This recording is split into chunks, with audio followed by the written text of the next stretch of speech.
curious desires. A tale of forbidden temptations, whispers of temptation. Hey there, everyone! Before we dive into this story, make sure to subscribe, hit that like button, and leave a comment below. Let's get into it. I never thought I would be the kind of woman to question the life I built with my husband. I had everything a woman could ask for: a stable home, a loving daughter, and a man who adored me. But love and stability don't stop curiosity, do they? It all started with whispers. Quiet conversations over coffee, drunken confessions at book club meetings, and the hushed giggles of my friends when they shared stories about what other women were doing behind closed doors. "Girl, you'd be surprised at how many married women do it," my friend Allison had said one afternoon as we sipped our lattes. "Do what?" I asked, half interested, scrolling through my phone. "Invite another man into their bed," she said, wiggling her eyebrows. I nearly choked on my drink. "Are you serious?" she laughed. "Oh, honey, not just men, couples. You'd be surprised how wild some of these so-called respectable wives are. And let me tell you," she leaned in, lowering her voice, "they swear it's the best sex of their lives." I laughed it off then, but the seed had been planted. That night, as I lay beside my husband, James, listening to his steady breathing, I couldn't shake the thoughts from my head. I pictured myself in a dimly lit room, tangled between two bodies, hands roaming, mouths exploring, my skin burning with pleasure I had never known. I had always been a good wife, a faithful woman, a devoted mother. But was I missing something? James was a good man, a Christian man, the kind who prayed before every meal, who led our family in Sunday devotionals, who kissed me softly and never missed a night of saying, "I love you." He worked hard, paid the bills, and never gave me a reason to doubt his love. But passion, adventure, wild, toe-curling, out-of-control pleasure? Number. Our sex life was sweet, but predictable. He made love to me the way a devoted husband should, tender, gentle, careful. There was no fire, no urgency. I had always convinced myself that love was more important than lust. But now, I wasn't so sure. The thoughts consumed me over the next few weeks. I started reading more about it, stories, articles, even online forums where women shared their experiences. The idea both thrilled and terrified me. I had fantasies, deep and dirty ones, things I could never say out loud. And then, one night, I made a mistake. I brought it up to James. We were lying in bed, the room dimly lit by the soft glow of the bedside lamp. I had been building up the courage all day, running the words over in my head, figuring out the safest way to say it without sounding insane. "Baby," I murmured, resting my hand on his chest. "Hmm?" He was half asleep, warm and comfortable beside me. "I heard something interesting today," I said, trailing my fingers over his skin. About couples?" I continued. "Some married couples. They try things to spice up their sex life." That got his attention. He opened his eyes and turned his head to look at me. "What kind of things?" I hesitated, suddenly nervous. "Like bringing someone else into the bedroom." The change in his expression was instant. His brows furrowed, his jaw tensed, and he sat up, rubbing a hand down his face. "Where the hell did you hear that?" he asked. "Just from friends, and online. It's not uncommon, James. A lot of married couples do it too." "To what?" His voice was sharp now. "To invite sin into their marriage? To destroy what God created?" I swallowed, feeling my cheeks burn. "It's just curiosity." "Curiosity about what? Sleeping with other men? Cheating?" "It's not cheating if we do it together," I argued, my voice softer now. James exhaled, shaking his head. "I can't believe we're having this conversation." I reached for him, placing my hand on his arm. "James, it was just a thought. I'm not saying I need it, I'm just—" "No," he said firmly. I don't want to hear another word about it." And that was it. End of discussion. But inside me, something had already shifted. James's reaction should have been enough to shut the door on my curiosity, but instead it only made me want to push it open even more. That night, I had a dream. A wet dream. I was in a dimly lit hotel room, my body pinned between two men.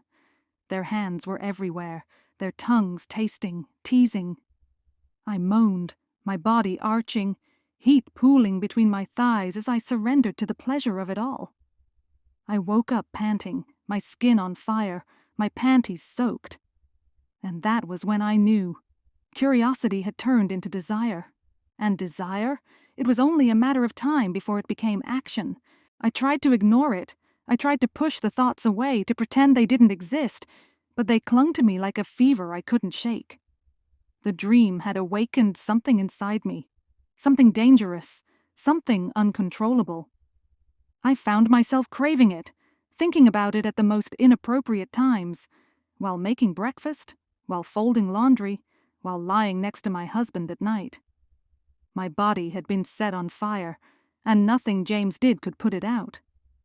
But I kept it to myself. I smiled. I played the role of the good wife, the doting mother. I told myself I was just fantasizing, that I would never actually do something so reckless. And then, my cousin invited me to her birthday party. It was supposed to be innocent. A simple gathering of family and friends, a night of drinks and laughter. But it was the night that changed everything. The party was held at my cousin Valerie's house, one of those modern, stylish homes in an upscale neighborhood, the kind that smelled of expensive candles and money. Valerie was wild, the kind of woman who lived life on the edge, and her parties were infamous for getting a little crazy. I showed up in a black dress that hugged my curves in all the right places, my hair styled, my makeup perfect. I wanted to feel sexy. I told myself it was for fun, but deep down, I knew better. I was looking for something. The house was packed with people, music pulsing through the walls, glasses clinking as drinks flowed freely. Laughter and conversation filled the air, and I let myself relax, sipping my wine, mingling, pretending I wasn't a woman carrying a dangerous secret. And then I met them. Two men, Ryan and Caleb. They were Valerie's friends, tall, confident, the kind of men who knew how to carry themselves. Both were married, their wives at home with their kids, giving them a rare night of freedom. They were charming, dangerous, and when they looked at me, I felt something I hadn't felt in a long time, pure, unfiltered desire. It started with harmless flirting. Ryan leaned in close, his breath warm against my ear. "You have the most stunning eyes," he said. Caleb's gaze drifted down my body, lingering in places that made my skin tingle. "Your husband must never let you out of his sight." I laughed, sipping my wine, enjoying the attention. But it wasn't just the words. It was the way they touched me, subtle, teasing. A hand on my lower back, fingers grazing my wrist, a knee brushing against mine as we sat together. I knew what was happening. I knew I should stop it. But I didn't want to. I wanted to see how far I could take it. The night wore on, and the party got looser, wilder. People were drunk, dancing, disappearing into rooms. Ryan and Caleb stayed by my side, their eyes dark with something wicked. "You like attention, don't you?" Ryan murmured against my ear, his voice low and knowing. My breath hitched. Caleb smirked. "A woman like you deserves to be worshipped." My heart pounded. The air felt thick, electric. It was wrong. It was so wrong. But for the first time in my life, I didn't care. I wanted to fall. And in that moment, I knew there was no turning back. I should have left the party. I should have walked away before it went too far. But I didn't. Something in me wanted this. Something deep, raw, and uncontrollable. I had spent too many nights lying next to a man who didn't know the fire burning inside me. Too many days pretending to be satisfied when my body ached for something more. And now, here I was, trapped between two men who wanted to give me exactly what I had been craving, Ryan and Caleb. They had been flirting with me all night, their touches growing bolder, their words dripping with temptation. I had let them, drinking in the attention like a woman starved.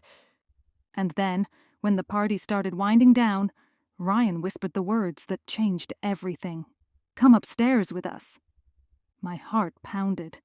I should have said no. I should have laughed it off, walked away, gone home to my husband and daughter like the good wife I was supposed to be. But I didn't. Instead, I looked into their eyes, dark, hungry, filled with promises of pleasure, and I nodded. Valerie's house was big enough that no one would notice if I slipped away. The music thumped downstairs, people still drinking, talking, dancing. Upstairs, everything was different. The hallway was dim, the air thick with anticipation. Ryan led the way, Caleb behind me.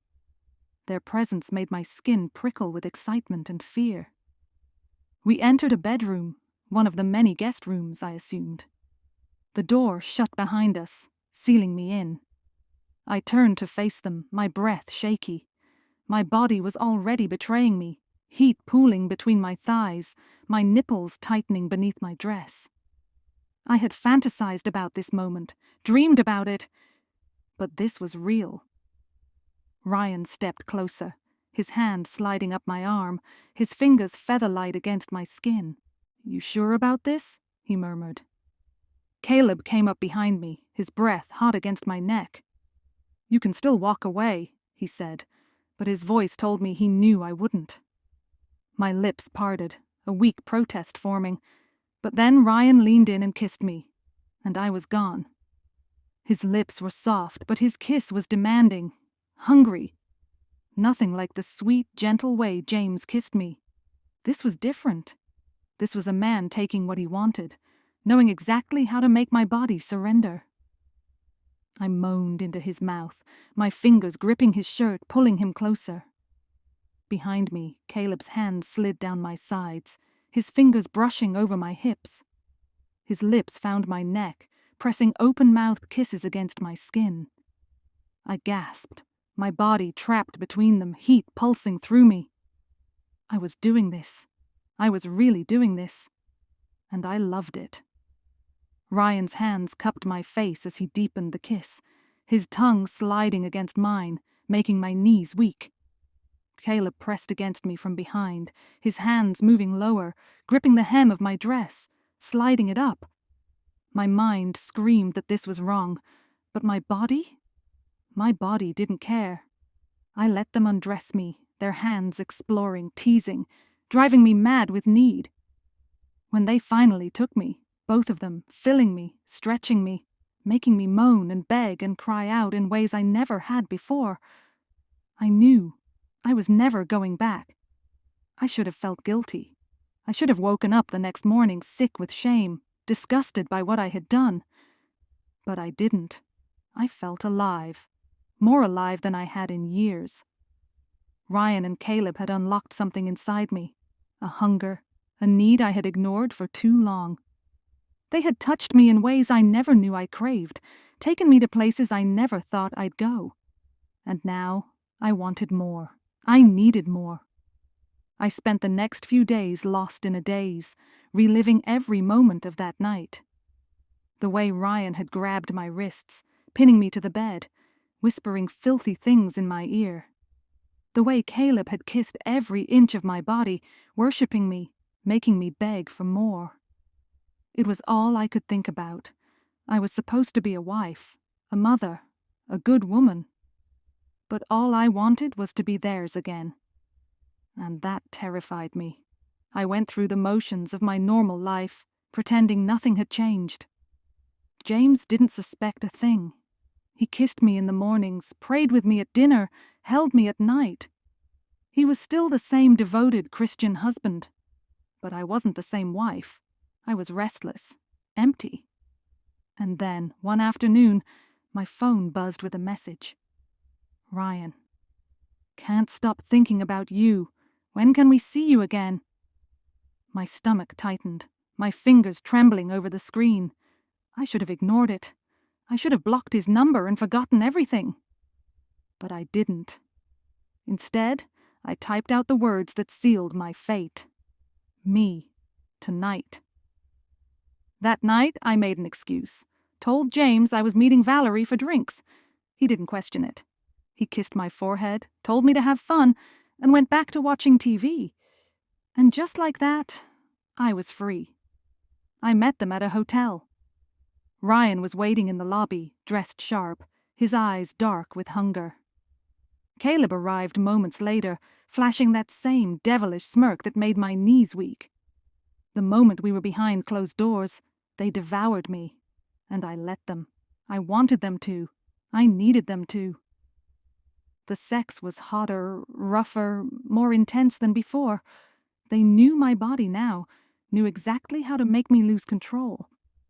By the time it was over, I was exhausted, my skin flushed, my legs trembling.